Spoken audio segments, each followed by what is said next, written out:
Hibari Kyoya, the leader of the disciplinary committee at Namimori Middle School and the Vongola Cloud Guardian of the 10th Vongola boss. This character is from the hit anime series Katekyoshi Hitman Reborn.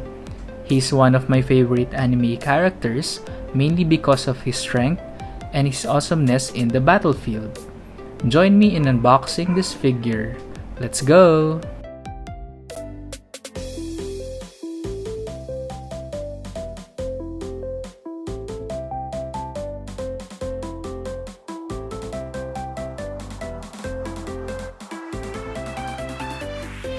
Let's go. This exclusive version comes with a limited edition Vongola box, a weapon created for the Vongola boss and his guardians.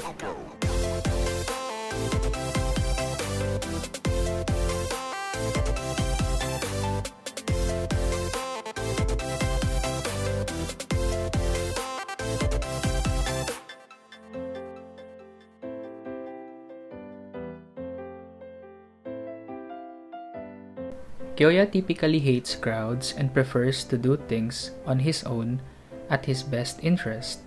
He likes animals, particularly this bird they call Hibird. In the latter part of the anime series, he has a cute little hedgehog with silver spikes. You'll be surprised that it is one of his weapons. Kyoya has a soft spot for animals, don't you think? You'll find out if you watch the anime.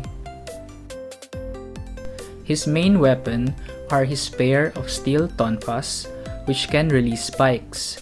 He is very confident in his strength, and maybe that is why he became the strongest Namimori student in the anime. As a Vongola guardian, he holds the Cloud Vongola ring and Cloud Vongola box. Using these two items, he can release the Cloud box animal he calls by the name Roll. Roll can take a form of a pair of spike handcuffs when Kyoya says the words Cambio Forma. This weapon is also known as Alaudi's handcuffs. I personally recommend this figure if you are a fan of this anime character. Taking a closer look, GSC has created yet another adorable and cool Nendoroid to add in my collection.